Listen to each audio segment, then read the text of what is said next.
Buen día. Bueno, ya vamos retomando con la segunda parte. Para todas las personas que están conectadas en el aula virtual, avisarles que por dificultades en la plataforma del Colegio Médico no se está pudiendo tomar asistencia, pero se toma a través del Zoom. No es necesario que ustedes escriban los nombres, el mismo Zoom nos pasa un reporte de todos los conectados. Así que de esa forma se va a hacer por lo pronto hasta que se solucione. Muchas gracias.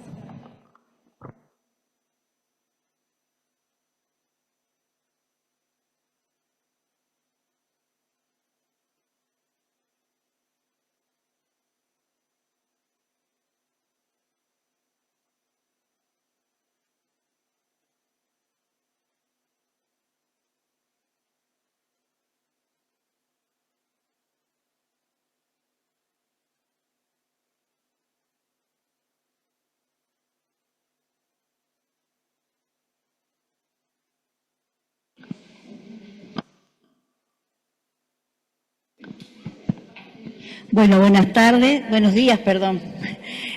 Para seguir con las charlas del día de hoy, les voy a presentar al doctor Manuel Mosquera. Él es pediatra especialista en neonatología y aparte forma parte del staff del servicio de neonatología. Es médico de traslado terrestre, así que muchos de los que son del interior seguramente lo conocen más que suficiente a Manuel, y es miembro de la Sociedad de Pediatría del grupo Hiponeo, porque también, y forma parte del grupo de Buenos Aires, ¿no?, de hipotermia neonatal.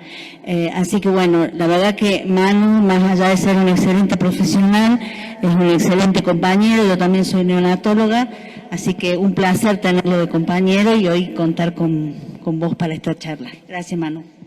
Bueno, muchas gracias, doctora, por la invitación. También al comité organizador, agradecerles por la invitación a estas jornadas. Bien, hoy se planteó esto de, si bien, digamos, yo más que nada hablo y lo que más leo es lo relacionado a la asfixia perinatal, bueno, se planteó como para estas jornadas la dificultad respiratoria del recién nacido, así que es un tema muy amplio, ya que es una de las patologías o uno de los síndromes que más afecta a los recién nacidos, así que traté de hacer una síntesis de los puntos clave, de los puntos principales en este contexto, ¿sí? Vamos a ver. No, no funciona. Yo te paso. Bueno, el puntero sirve. Bien. Bueno, a ver, sí, pásala. Bien, entonces la dificultad respiratoria los trastornos pulmonares más frecuentes en los recién nacidos, en los neonatos, es la dificultad respiratoria transitoria a la cabeza, ¿sí? Enfermedad de membrana hialina, tenemos neumonía, tenemos aspiración de líquido meconial y tenemos la hipertensión pulmonar. Si bien es muy amplia la gama de patologías que afecta a los pulmones del recién nacido, seleccione estas como las más frecuentes. ¿Bien? La siguiente. Bueno, antes de hablar de estas patologías, tenemos que tener en cuenta que el recién nacido, el feto recién nacido, tiene que hacer una transición desde la vida intrauterina a la extrauterina, ¿sí? En esta transición, al nacer, pasamos de una circulación fetal a una circulación extrauterina, ¿sí? Y esta transición la hace, el bebé transiciona con las primeras respiraciones, ¿sí? Se producen las primeras respiraciones, los alvéolos eliminan el líquido alveolar o líquidos pulmonares e intercambian por aire ambiente, se produce el pinzamiento del cordón umbilical y ocurren cambios en la circulación, ¿sí? Los pulmones se expanden, comienzan a funcionar. La resistencia vascular pulmonar, que en el periodo líquido fetal es muy alto, es una resistencia vascular pulmonar elevada, al ingresar oxígeno en los alvéolos, esa resistencia vascular disminuye. La resistencia vascular pulmonar fisiológicamente tiene que disminuir, ¿sí? Y el feto cuenta con unas estructuras que permiten el intercambio sanguíneo, el intercambio gaseoso entre la madre y el bebé, o entre la placenta y el bebé, que son el conducto venoso, el agujero oval y el conducto arterioso. Es algo muy amplio como para hablarlo en este momento, pero estos tres conductos al nacer se tienen que cerrar, ¿sí? Y de ese modo se establece una circulación postnatal normal. ¿Bien? Con respecto a la adaptación pulmonar, tenemos tres ítems o tres conceptos a tener en cuenta, ¿sí? La viscosidad del líquido pulmonar. Bien, el recién nacido tiene que luchar en el momento del nacimiento contra esa viscosidad y poder eliminar los líquidos pulmonares para que ingrese oxígeno, ¿sí? Para que ingrese aire. Con respecto a la tensión superficial, ¿qué es la tensión superficial? Es la fuerza de atracción entre las moléculas, sobre todo en las moléculas de agua, en las moléculas líquidas, ¿sí? El líquido pulmonar genera mucha tensión superficial. Al estar dentro de los alvéolos, genera una tensión, el alvéolo tiene una tendencia a la retracción, ¿sí? Y esa misma tendencia a la retracción que tienen los alvéolos va a ir otorgando, va a producir un aumento en la resistencia natural de los tejidos del recién nacido, ¿sí?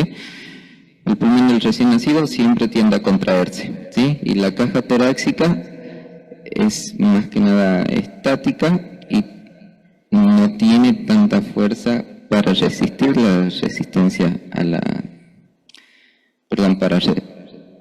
para oponerse a la fuerza de contracción de los pulmones. ¿Bien?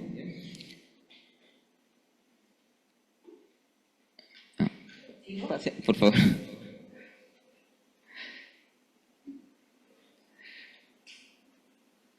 Bueno, en esta diapositiva lo que vemos es una herramienta que usamos mucho, como mencionó la doctora, yo soy la doctora Silvetti, perdón. Yo formo parte del sistema de traslado neonatal. Bien, en el sistema de traslado neonatal, y ya en toda la Argentina, se está utilizando las guías ACORN, ¿sí? Que son unas guías que nos permiten identificar a los recién nacidos que son de riesgo o que están en riesgo de enfermar, nos permite evaluarlos, nos ayuda a evaluarlos, nos ayuda a dar las intervenciones iniciales para poder estabilizarlos a los recién nacidos, nos permite manejarlos en un primer momento, facilitar la comunicación entre los médicos tratantes y también facilitar la comunicación con los padres, ¿sí? Y preparar a los recién nacidos para la derivación en caso de que sea necesario. ¿Bien? Las guías de ACORN nos permiten la estabilización en todos los aspectos del recién nacido y con relación al aspecto respiratorio es muy importante conocer el score respiratorio de ACORN, ¿sí? Que muchas veces con algunos de los médicos que seguramente hablamos alguna vez por teléfono o por WhatsApp, se consultó cuál era el score respiratorio que presentaba el bebé. ¿Bien? A veces se desconoce este score respiratorio, entonces hacemos otro tipo de preguntas para buscando los síntomas, los signos que tiene el bebé, y nosotros ya calculamos el score respiratorio y eso nos ayuda a definir qué conducta vamos a tomar, ¿sí? Si vamos a poder esperarle un poco al bebé, es decir, darle un poco más de tiempo a su transición, o si requiere una intervención inmediata, como el uso de CPAP, de presión positiva en la vía aérea o de asistencia respiratoria. ¿Bien? Este score utiliza diferentes signos, que son la frecuencia respiratoria, la presencia de retracciones, la presencia de quejido, el requerimiento de oxígeno, ¿sí? La entrada de aire y la edad gestacional. ¿Bien? Y nos permite evaluar o clasificar a la dificultad respiratoria como leve, moderada o severa según los puntos que nos haya dado el cálculo del score respiratorio. ¿Bien? De acuerdo a si es leve, moderada o severa, vamos a ir tomando diferentes conductas, es decir, suplementar con oxígeno si lo necesita o no, dar un apoyo con presión positiva, con CPAP, ¿sí? O si el paciente, si el bebé requiere el ingreso en asistencia respiratoria. ¿Bien? La siguiente. Ahora vamos a lo que sería uno de los trastornos más frecuentes del recién nacido, o la dificultad respiratoria transitoria o taquipnea transitoria del recién nacido. Bien, la taquipnea transitoria del recién nacido, bueno, como lo dice su nombre, es un cuadro de inicio temprano, ¿sí?, que se produce generalmente en las primeras horas de vida, primera, segunda hora de vida, hasta las 6 horas de vida. Podemos hablar de que se trata de una taquipnea transitoria del recién nacido. El cuadro clínico es taquipnea, es decir, un aumento de la frecuencia respiratoria, ¿sí?, por arriba de 60.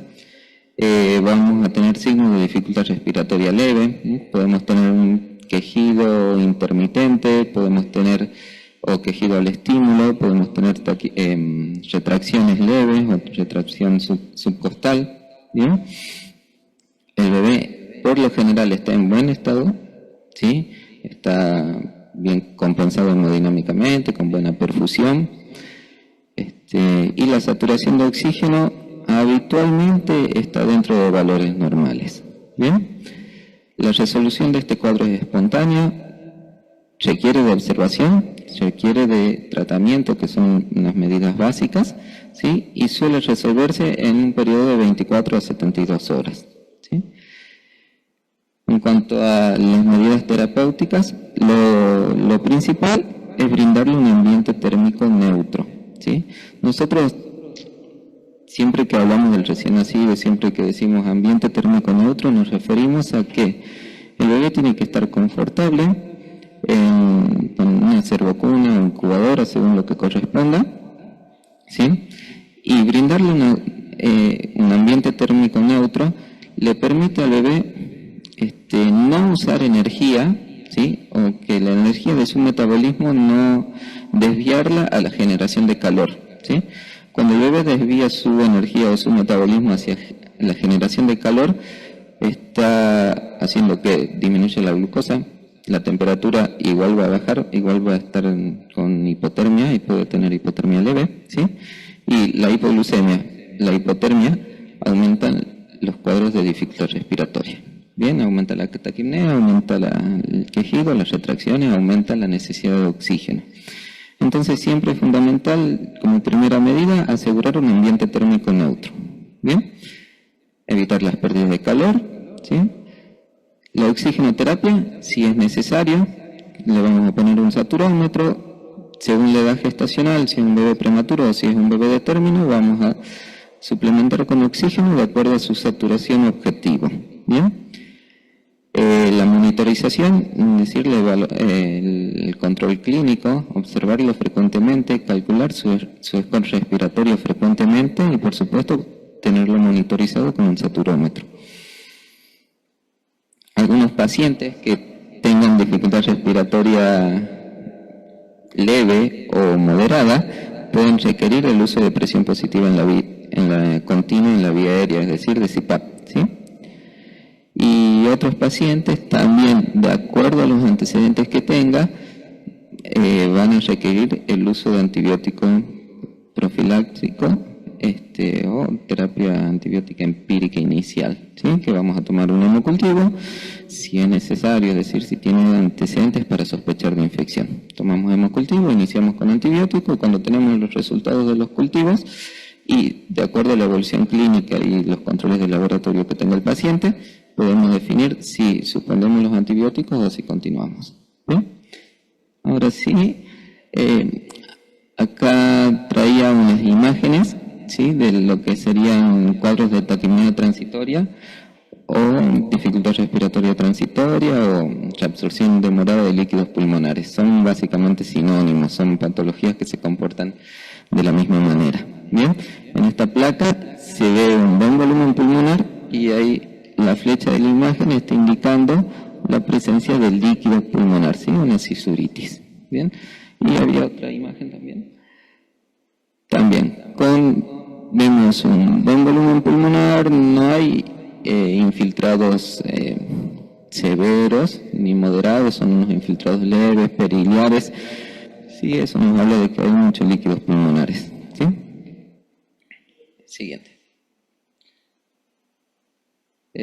Otra de las patologías de las que quería mencionar esta oportunidad es la enfermedad de membrana hialina, una patología muy frecuente y que es más frecuente cuanto menor edad gestacional tengamos, ¿sí? Entonces, la incidencia de la enfermedad de membrana hialina es, dependiendo de la edad gestacional, por ejemplo, vamos a tener recién nacidos menores de 28 semanas que van a tener una incidencia que puede variar entre el 50 al 70% según la bibliografía. Tenemos que cuando la edad gestacional se encuentra entre 28 y 34 semanas, la incidencia va a disminuir un poco, va a estar en alrededor del 30%, y en los recién nacidos menores de 36 semanas o los recién nacidos prematuros tardíos o términos precoces, su incidencia es alrededor del 10%, ¿sí? Esto es muy importante tener en cuenta esta incidencia de alrededor de las 36 semanas, puede ser entre 35 y 37 o entre 34 y 37 semanas, porque nos vamos a encontrar con cuadros de dificultad respiratoria en estos pacientes, vamos a recibirlos, sea en la clínica, sea en el hospital, seamos pediatras que estemos de guardia o neonatólogos, y no toda dificultad respiratoria a esta edad es enfermedad de membrana hialina. Bien, si 28 semanas, y lo más probable es que sea una enfermedad de membrana hialina, pero a las 36 semanas, que es lo que vamos a recibir habitualmente, no. Pensé que iba. Con respecto a la etiología, la causa principal de la enfermedad de membrana hialina, la etiología es la deficiencia del surfactante pulmonar, ¿sí? El déficit del surfactante pulmonar, que es una molécula, una macromolécula, ¿sí? De proteínas y lípidos, que se comienza a sintetizar entre las 24 y 28 semanas de edad gestacional del desarrollo embrionario, y que es importantísimo, ya lo vamos a ver en otra diapositiva, para la expansión pulmonar y para digamos que combatir la tensión superficial. Bueno, esta molécula lo que hace es cuando tenemos deficiencia de surfactante, vamos a tener atelectasias progresivas, disminución de la compliance pulmonar o de la distensibilidad de los pulmones, ¿sí? Vamos a tener, por la presencia de atelectasias, ¿sí? ¿Qué son las atelectasias? El ocupamiento o el colapso de la vía aérea, ¿sí? Vamos a tener áreas con desequilibrio de ventilación-perfusión, es decir, vamos a tener áreas que van a estar colapsadas y que van a estar recibiendo perfusión sanguínea a través de los capilares, ¿sí? Este desequilibrio de la ventilación-perfusión va a llevar a la generación de una hipoxia, va a producir hipercapnia con altos niveles de dióxido de carbono y acidosis respiratorias, ¿sí? Todo esto va a producir un daño alveolar, ¿sí? Que el daño alveolar, cuando se lo ve en el microscopio, produce unas membranas blanquecinas, que es la característica membrana hialina. ¿Bien? Después, con respecto a los antecedentes maternos y factores de riesgo, es importante la edad gestacional baja. Habíamos dicho, a menor edad gestacional, mayor prevalencia de enfermedad de membrana hialina, ¿sí? El bajo peso al nacer, la diabetes materna o la colestasis también, la colestasis durante el embarazo, son importantes. ¿Por qué se debe? Si bien tenemos pacientes que pueden ser de término precoces, ¿sí? O prematuros tardíos, que pueden producir o que pueden tener enfermedad de membrana hialina. Si tenemos el antecedente de diabetes materna o de colestasis, son sustancias que inactivan la diabetes materna, la insulina, disminuye la síntesis o inhibe la síntesis de surfactante, ¿sí? Y los ácidos biliares, cuando ingresan en los alvéolos inactivan el surfactante, ¿sí? Igual que el meconio, ya lo vamos a ver en otra diapositiva. El meconio también es un factor que inactiva el surfactante y podemos tener pacientes de término de 40 semanas, de 42 semanas con un síndrome de aspiración de líquido amniótico meconial que van a comportarse como una enfermedad de membrana hialina con colapso alveolar y que una de las medidas terapéuticas es el uso de surfactante pulmonar exógeno, ¿no? Bueno, sigamos con los factores de riesgo. Habíamos dicho edad gestacional, bajo peso al nacer, diabetes materna, segundo gemelar, sexo masculino, también es más frecuente la enfermedad de membrana hialina en los varones, la asfixia perinatal y el parto por cesárea sin trabajo de parto. Bien, las catecolaminas que se liberan durante el trabajo de parto en la fisiología de la embarazada y del nacimiento, hay una gran liberación de catecolamina y de cortisol. Eso estimula al feto a que comience a liberar surfactante pulmonar en los alveolos. Bien. El cuadro clínico es una dificultad respiratoria progresiva, ¿sí?, que se acompaña de acidosis respiratoria, de hipoxia, de signos de dificultad respiratoria que habíamos dicho, taquipnea, retracciones, quejido, generalmente quejido persistente, ¿sí? El diagnóstico lo hacemos con la combinación de los antecedentes, ¿sí?, el antecedente de la prematuridad y todos los otros que hablamos, la radiografía, que, bueno, ahí está la imagen, que ya vamos a ver una disminución del volumen pulmonar, generalmente menos de 7 espacios intercostales, y vemos también infiltrados algodonosos con broncograma aéreo. Bien, infiltrados moderados, que son en ese caso una enfermedad de membrana hialina moderada. Sí, no importa. Sí, pase. Bueno, vemos acá, busqué un esquema muy sencillo, muy simplificado de lo que hace el surfactante. El surfactante está, primero que nada, se sintetiza en las células epiteliales, ¿sí?, en los neumocitos tipo 2 del epitelio alveolar. Bien, se sintetiza, se almacena y después es expulsado al espacio alveolar por un proceso de exocitosis. Ese surfactante también, una vez que forma esta membrana, tiene un proceso de recirculación. Una vez que es utilizado, también se reabsorbe y se recicla.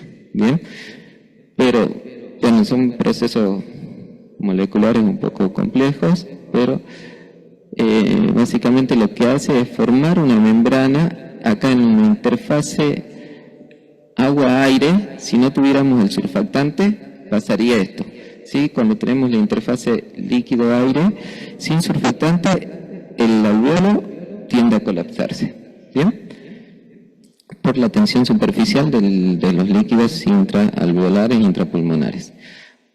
Cuando se libera el surfactante, se forma esta membrana entre la interfase o la hipofase acuosa o la interfase agua-aire, que permite que los alveolos permanezcan abiertos o distendidos. Bien. Otra diapositiva. ¿La siguiente? Bien. Tratamiento y prevención. Con respecto a la prevención de la enfermedad de membrana hialina, lo importante es evitar el parto prematuro. ¿Bien? Siempre, es decir, la conducta obstétrica debe ir hacia evitar el parto prematuro. Bien, todos los controles son guiados a eso.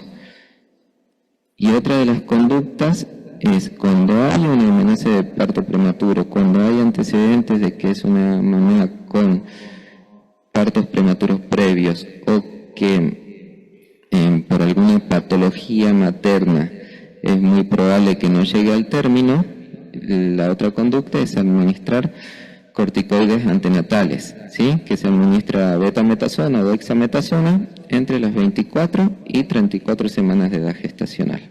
¿Bien? Eso es en cuanto a prevención. El tratamiento, como principal medida, hay, bueno, 2 y 3 en realidad pueden ir juntos, van de la mano, sería la misma medida, ¿sí? Tanto el CPAP y el surfactante exógeno, si es que lo requiere. No todos los pacientes con enfermedad de membrana hialina requieren de administración de surfactante. ¿Bien? Entonces, antes que surfactante exógeno sería ponerlo al paciente en presión positiva. ¿Bien? En CPAP. Ya después vemos una imagen de lo que es el CPAP, el dispositivo. La administración de surfactante exógeno, que puede ser de origen natural o de origen sintético, usamos más que nada el de origen natural, el surfactante bovino o porcino, ¿bien? Y en casos severos se requiere de asistencia respiratoria mecánica, dependiendo de la FiO2, dependiendo del grado de dificultad respiratoria, ¿bien? La siguiente, ahí ya creo que van a salir las imágenes. Bien, este es un dispositivo de CPAP burbuja, que es lo que usamos habitualmente en el hospital, en nuestra unidad, ¿sí? En la que tenemos que la interfase, esta interfase va hacia las narinas del bebé, ¿bien? Tenemos una llama expiratoria que va hacia un vaso de agua, un reservorio de agua, que lo que nos permite es, por inmersión de la llama expiratoria en la columna de agua, determinar o colocar una presión, la presión que nosotros queramos o que nos resulte óptima, ¿sí? Iniciamos con 5 o 6 de presión, ¿sí? Y podemos ir aumentando o disminuyendo de acuerdo a la evolución clínica que tenga el paciente, ¿bien? Ahora, la llama inspiratoria tiene que venir desde un calentador humidificador. Siempre a los neonatos, a los recién nacidos, tenemos que manejarlo con aire o con mezcla de gases, en realidad, calentados y humidificados, ¿sí? Entonces, calentador humidificador, el tubo de la mezcla de gases que va hacia un blender o un mezclador, un dispositivo mezclador, que nos permite dar, por medio de un flumíter, un flujo determinado, y por medio de este relojito, no recuerdo el nombre, pero es el dispositivo que básicamente nos permite la mezcla, ¿sí? Desde un 21% de FiO2 hasta un 100%. ¿Bien? ¿Cuánta FiO2 le vamos a dar a estos pacientes? La que necesiten, en realidad, ¿sí? Le vamos a dar la FiO2 que necesiten. 30% de FiO2, nosotros tenemos una mnemotecnia y según la guía de reanimación neonatal, cuando vamos a recibir un bebé prematuro, si es menor de 30 semanas, vamos a iniciar el aporte de oxígeno con 30% de FiO2. Pero si es mayor de 30 semanas, vamos a iniciar el aporte de oxígeno con una FiO2 del 21%. Apenas nace, ponemos el saturómetro, y de acuerdo a los rangos de saturación objetivo, de acuerdo a los minutos de vida que tenga, vamos a ir aumentando o disminuyendo la FiO2, ¿no? Pero siempre la FiO2 que el paciente necesite. La siguiente. Bien, sigamos con esto, con el esquema de colocación. No me gusta mucho hacer fotos de los pacientes, así que busco de muñecos, de simuladores. Bien. Ahí está. Este dispositivo, esta cánula que no la veíamos mucho, la cánula de Hudson, ¿sí? Y ahora sí en la siguiente, que va introducida en las narinas. Este es un simulador. Vemos que hay mucho espacio entre el diámetro de la cánula y la narina, ¿sí? Eso no tiene que ser así, en realidad tiene que tapar, básicamente, que ocupar toda la narina, porque si no se pierde mucha presión, ¿sí? Pero es una imagen de un simulador que bueno, que es lo que pude encontrar. Bien, vemos su rama expiratoria, generalmente con un gorrito, fijado con unos clips y unas gomitas. Bien, es bastante sencillo y bastante práctico el uso del CPAP. Sí, ahora sí. ahora es un video, espero que haya conexión a internet. Antes de que veamos el video, hablemos un poquito del surfactante exógeno. Como habíamos dicho, el surfactante es una biomolécula, una molécula de lípidos y proteínas que actúa produciendo o mejorando la interfase aire líquido de los alvéolos. ¿Bien? El proceso de su síntesis y demás es un poco amplio, así que no lo vamos a mencionar ahora, pero sí que lo podemos administrar, ¿sí? Se lo podemos administrar al bebé con diferentes técnicas. Tenemos técnicas mínimamente invasivas, que es una de las que vamos a ver ahora, o tenemos también que se lo podemos administrar a través del tubo endotraqueal cuando tenemos un paciente en asistencia respiratoria mecánica. Si es que se puede, sí.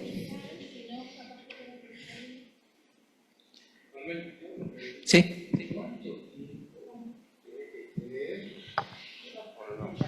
¿Cuánto tiempo, hasta que te el video, cuánto tiempo tenés que disponer vos para poder administrar el surfactante? Porque el surfactante es caro, sí, y no hay en todos lados. Sí, exactamente. El surfactante es una medicación cara que no está disponible en todas las unidades, ¿sí? No está disponible en todas las neonatologías. Bueno, si no se puede, no importa. Bueno. El tiempo para la administración del surfactante en caso de membrana hialina, siempre hablamos de surfactante precoz antes de las 2 horas de vida, que teniendo esa conducta nosotros disminuimos la incidencia de displasia broncopulmonar y la gravedad de la displasia broncopulmonar.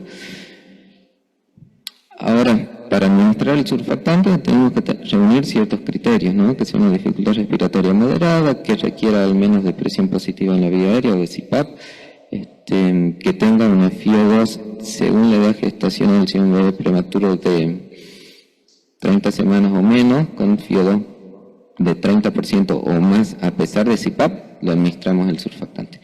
Si es un bebé, un prematuro tardío con una FiO2 de más de 40, recién administramos el surfactante, ¿sí? La primera dosis, precozmente, antes de las 2 horas de vida, es lo ideal, ¿sí? En la situación ideal. ¿No se puede? No importa. Sí, al último lo buscamos, ¿no?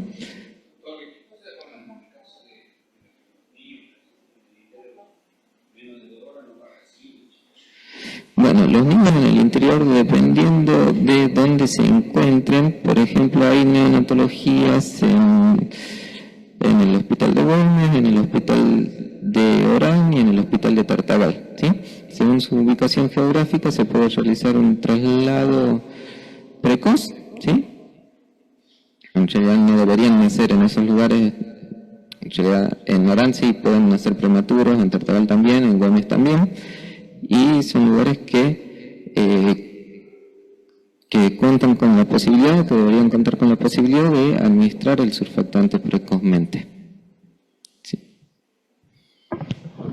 Bueno, en esos lugares, uno que ha trabajado en el interior, sí, cuando APS anda bien y tenés toda la individualización de pacientes que pueden requerir, ya lo tenés individualizado, este paciente antes debería ser así, ¿no? Claro. Antes ya lo manda a otro nivel. Claro. Pero bueno, hay lugares que no sé cómo será el APS de ustedes.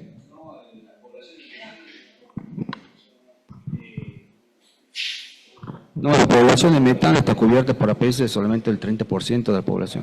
Un 30% de la población. No hay personal de APS, se están jubilando.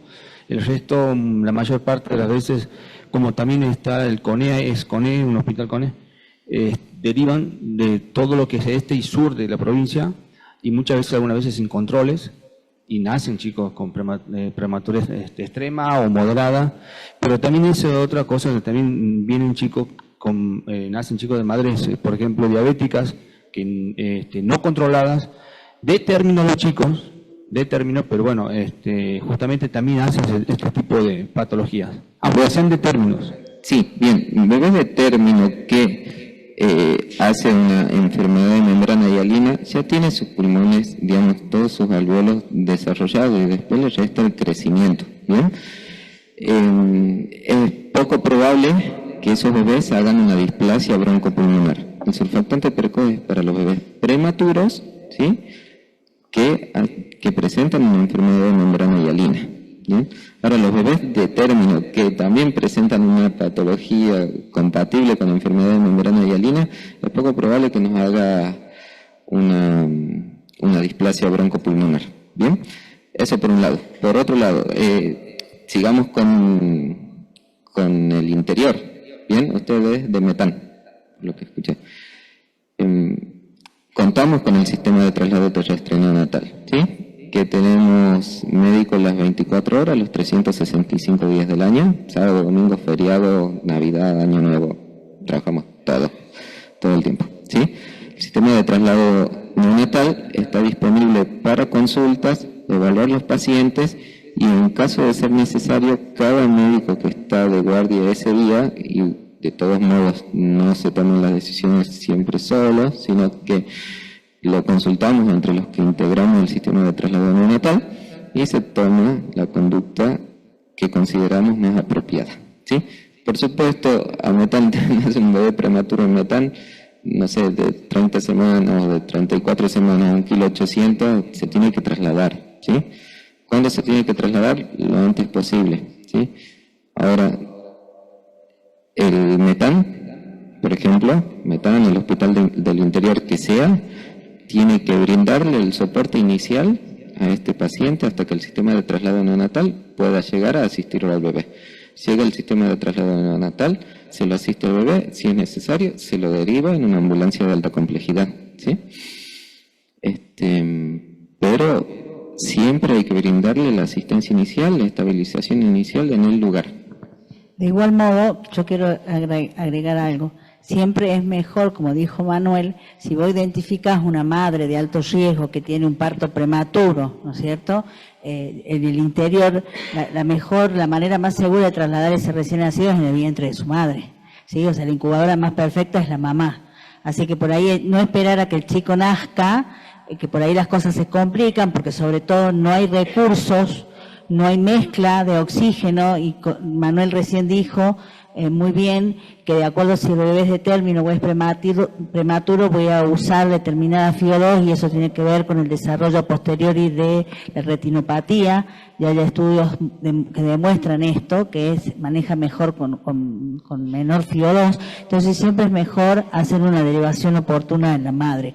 Otra de las cosas que le quería comentar, cuando Manuel hace referencia al ambiente térmico neutro, es cuando se hace la recepción en la sala de parto, lo ideal es tener entre 24 y 26 grados, para eso tenemos que contar con un termómetro de pared, ¿sí? Porque recuerden que el recién nacido dentro de la panza de la mamá, del vientre, está a los 36,5 grados y sale un ambiente frío y el bebé pierde mucha temperatura, no solamente por evaporación, sino también por irradiación, ¿sí? Así que tengan en cuenta eso.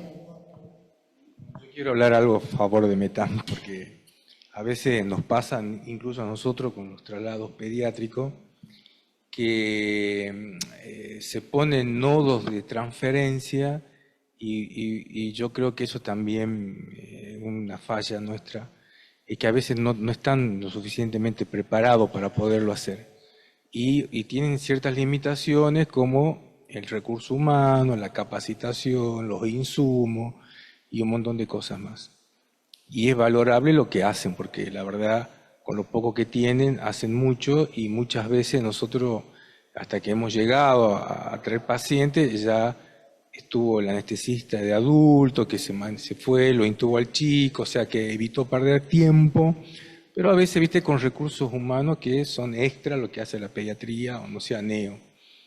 Imagínate que nos pase esto a nosotros, lo que le debe pasar a ellos y neonatólogos, como cualquier situación que es angustiante, y que yo creo, ¿no?, que al ser nodos de referencia, se debería de alguna manera apoyar esos nodos con gente que se pueda capacitar, o tener gente, no lo sé, capaz que es difícil tener neonatólogos ahí, pero de alguna manera equiparlos o disponer de gente que se forme como para poder asistir esas urgencias. Es difícil porque carecemos nosotros muchas veces de ese personal acá, pero bueno. Espera, Carlitos.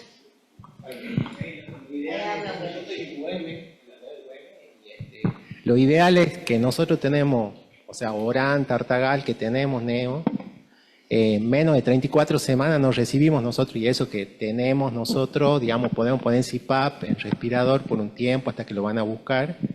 Es lo que dice Marcela, o sea, es un menor de 34 semanas, es mejor que el que venga en el vientre, la mamá que se la derive, se identifiquen bien los factores de riesgo. Obvio que a veces te llegan de urgencia ya teniendo, bueno, pero eso.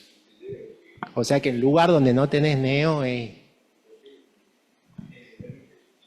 Sí, mire, yo soy santiagueño.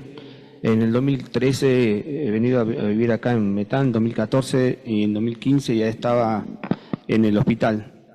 Ahí he conocido a un médico que iba a capacitar periódicamente a la gente, que era el doctor del Barco. Nosotros veníamos acá, o él iba para allá, pero constantemente, por lo menos 2 o 3 veces en el año.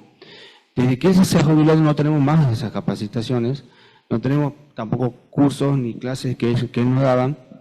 Eso, con todo respeto, no sé quién estará a cargo ahora de neonatología acá en el Hospital Materno Infantil, pero con él, por ejemplo, nosotros estamos, y es más, hoy las enfermeras que íbamos hasta Güemes también, porque en Güemes también íbamos a la frontera, donde iba a dar su capacitación, íbamos nosotros. Entonces, es el CIPAO, las enfermeras ven, ellas mismas ya saben, ya están bien capacitadas con respecto a esto del CIPAP, ven un chico que necesita. Cuando usted, por ejemplo, doctor, ahí dice mano, dice pongan CIPAP, las enfermeras ya están colgando el gorro, ya están colgando todo.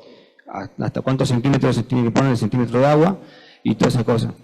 Pero están viniendo con gente nueva que no saben ni usar el ACON, por ejemplo, y son cosas de que, por ejemplo, se ha parado. Es como un parador que se ha hecho desde que nosotros no está el doctor Mario del Barco, y no tenemos más ese tipo de una capacitación continua, ¿no? Sí, la verdad es algo un poco bastante complejo, bastante complicada la falta de capacitación en el interior, y sí, es verdad que durante muchos años se estuvo capacitando al interior, ¿bien? Ahora, hospitales del interior se encuentran con esta dificultad que nosotros también la sufrimos, ¿sí? La sufrimos bastante en el sistema de traslado neonatal, la falta de capacitación del interior. Corresponde tanto por el sistema de traslado evaluar la posibilidad de hacer unas capacitaciones, ¿sí? Corresponde por parte del Ministerio también de poder contar con los recursos para hacerlas, ¿sí?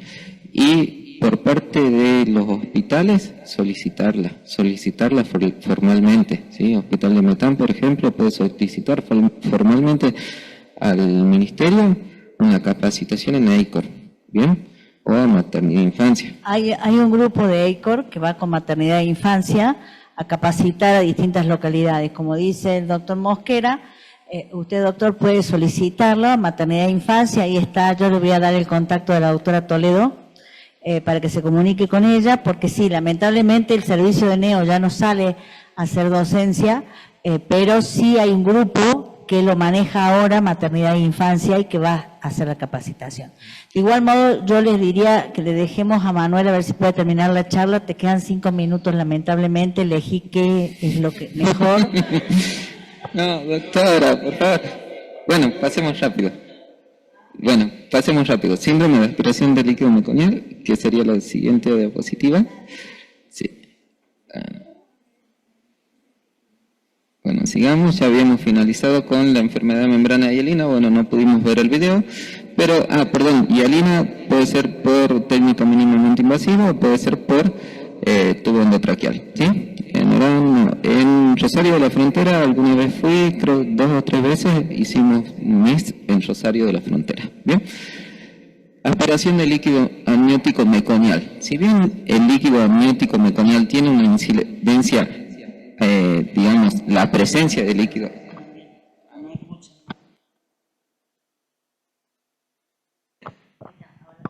Hola. Sí, ahí está. Si bien la presencia de líquido amniótico meconial es bastante frecuente, el síndrome de aspiración de líquido amniótico meconial no lo es. Bien, tenemos que una presencia de líquido amniótico meconial en los recién nacidos de término o términos tardíos de un 10 a un 15%, pero el síndrome de aspiración de líquido meconial se presenta solo entre el 1 al 5% de ese 10% que ha presentado el líquido teñido de meconio. Bien. En cuanto a lo que es la fisiopatología, ¿qué es lo que hace el líquido meconial? ¿Sí? Produce una obstrucción mecánica. ¿Sí? El líquido meconial es espeso, obstruye la vía aérea, produce atelectasias distales con atrapamiento aéreo. ¿Bien? Entonces el bebé respira y su expiración es muy prolongada y cada vez va insuflando más su tórax. ¿Bien?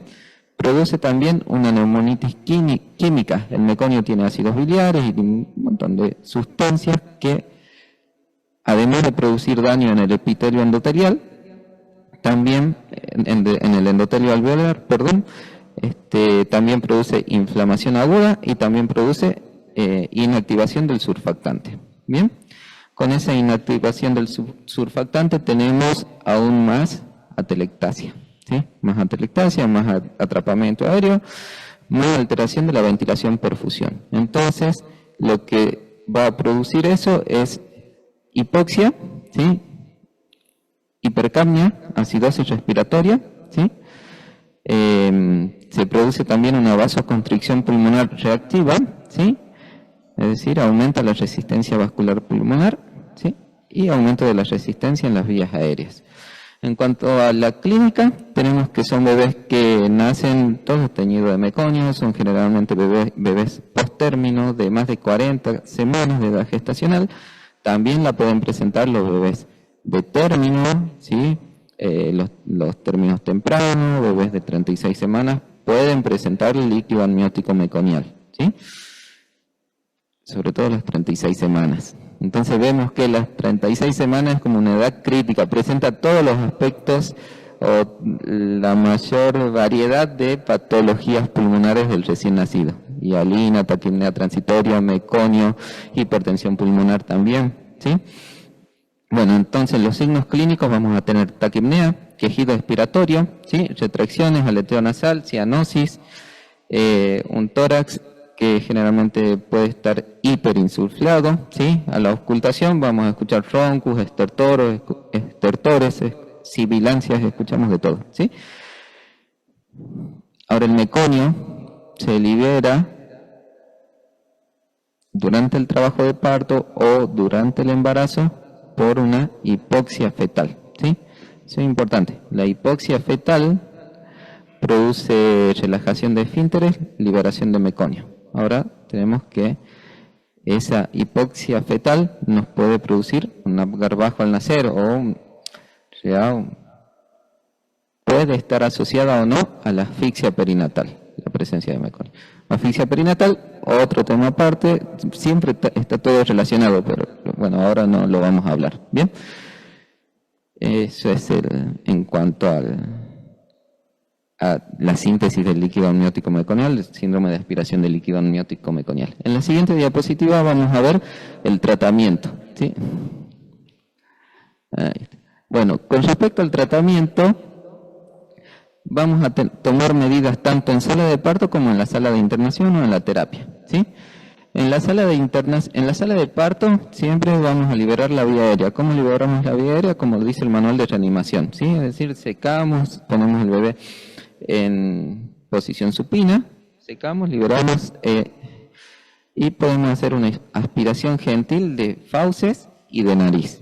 Bien, iniciamos ventilación a presión positiva cuando no se logra el objetivo de saturación según los minutos de vida que tenga o cuando la frecuencia cardíaca es menor a 100, ¿sí? Y eso lo puse ahí porque en guías un poco antiguas, desactualizadas, se realizaba o se recomendaba, y de hecho se lo hacía en neonatología, intubarlo y aspirar a través del tubo para sacar el meconio, ¿sí? apenas nacía, estaba naciendo el bebé, se lo intubaba y se le sacaba el tubo. Bueno, eso ya no se hace más. La medida inicial es liberar vía aérea e iniciar ventilación a presión positiva y está contraindicado intubarlo y aspirar a través de la tráquea. Bien. En la terapia le vamos a administrar el oxígeno que necesite. Algunos pacientes lo van a necesitar por halo, por CPAP o asistencia respiratoria. Bien. Los pacientes que reciben asistencia respiratoria por lo general también requieren de la administración de surfactante pulmonar. Eso lo hacemos para disminuir las presiones que vamos a usar en el respirador y al disminuir las presiones que usamos en el respirador, mermamos el daño pulmonar. ¿Bien? Y también disminuimos el tiempo de asistencia respiratoria mecánica. Algunos pacientes no van a tolerar o no va a ser suficiente el uso de asistencia respiratoria convencional, van a ingresar en alta frecuencia. Cuando se asocia con hipertensión pulmonar persistente y severa, vamos a requerir el uso de óxido nítrico o de circulación extracorpórea. ¿Sí? Acá en Salta llegamos hasta óxido nítrico.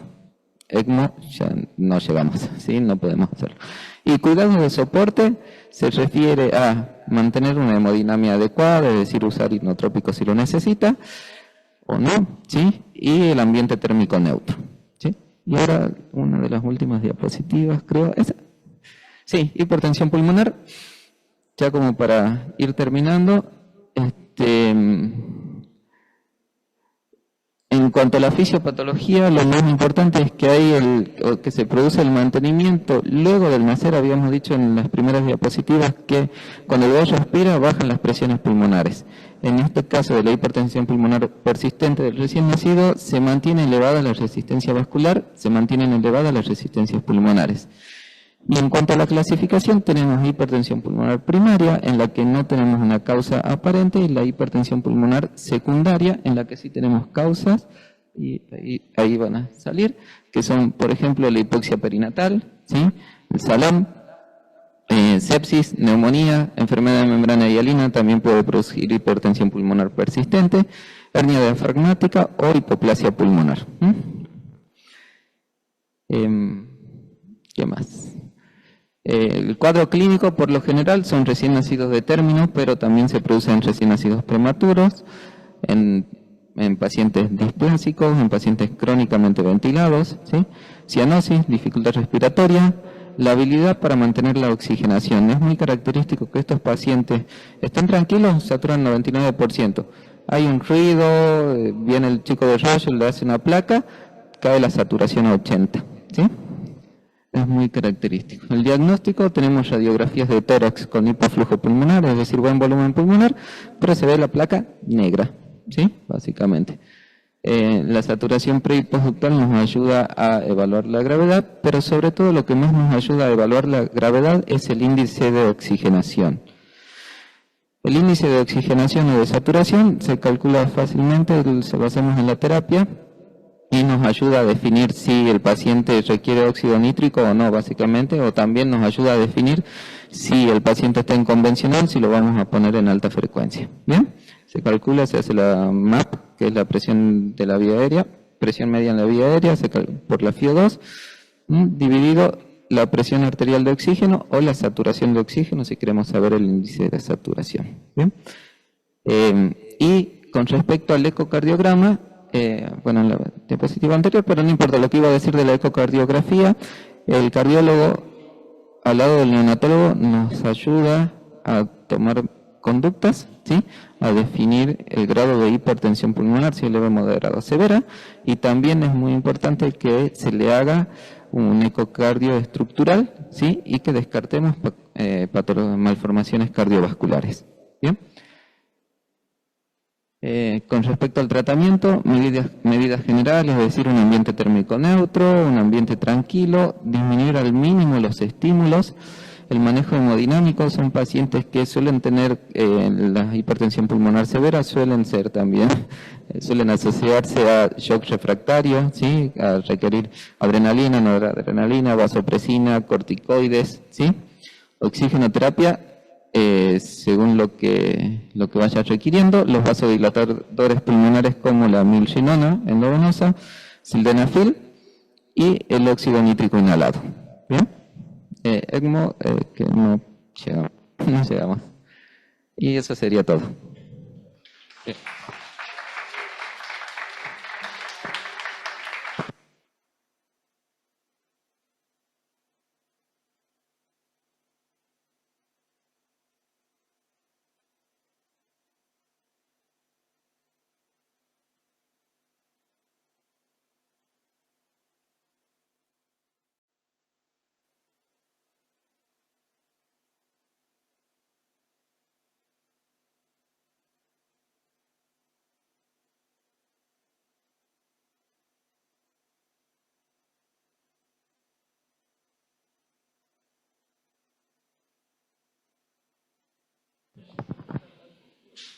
Estamos teniendo por año en Metana aproximadamente casi 400 nacimientos, todos derivados de Metán, derivados de JB González, derivados de todo ese. Entonces, por ejemplo, hay una cosa que yo soy jefe de pediatría ahí hace 2 años. Entonces estoy haciendo notas tras notas tras notas. Ahora, por ejemplo, tenemos que venir a rotar acá a hacer una pasantía. Pero en la parte de neonatología, por ejemplo, no contamos, que son notas que ya he hecho varias veces con, por ejemplo, cervocuna. Y hay cervocuna en hospitales donde no hacen nacimientos. En 2 hospitales. La vez pasada yo he hablado ya hasta, bueno, con gente de la subsecretario de salud, no me acuerdo con quién había hablado, porque esos hospitales donde deberían nacer los chicos, deberían tenerlos ahí. Tienen la cervocuna en 2 hospitales, y esos dos hospitales nos derivan a nosotros. Son detalles que por ahí es que, por ejemplo, nosotros no contamos, y contamos solamente con 2 incubadoras. Una anda más o menos, no calienta bien, y bueno, es un problema grande para nosotros. Así que por ahí el apoyo que tenemos con la red neonatal está bueno, porque bueno, a nosotros nos guía para ver cómo seguimos. Pero bueno, esa es una de las cosas que nosotros necesitamos, y que si se puede, que ellos vean, por ejemplo, que si en el interior, sobre todo nosotros en Metán, que estamos recibiendo, como les digo, casi 400 nacimientos por año, que ellos mismos vean dónde está el problema y ellos mismos pidan ir a capacitar a la gente ahí. Porque hay médicos nuevos que no tienen ni idea ni qué es el ECO, por ejemplo, o ni llenaron el circuito, y mucho menos cómo hacer un CPAP.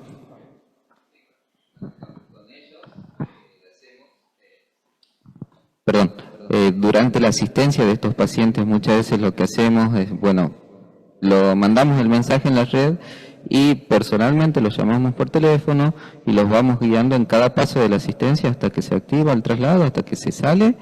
Y cuando son pacientes graves, muchas veces tenemos 2 horas de viaje en la ruta sin señal, pero si es un paciente grave y que lo requiere, queda otro médico a disposición para ir guiándolo en la asistencia hasta que llegue el traslado.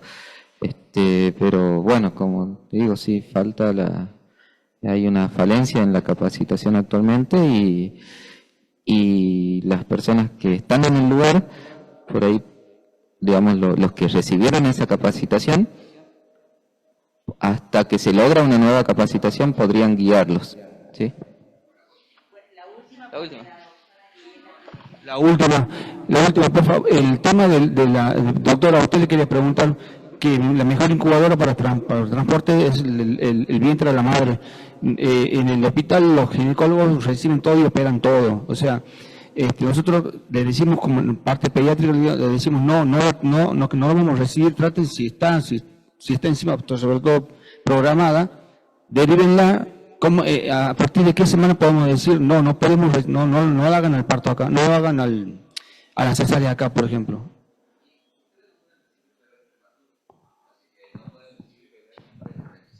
Listo. Menores de 36, 37 semanas no pueden recibir. Listo. Bueno, muchísimas gracias, Manu.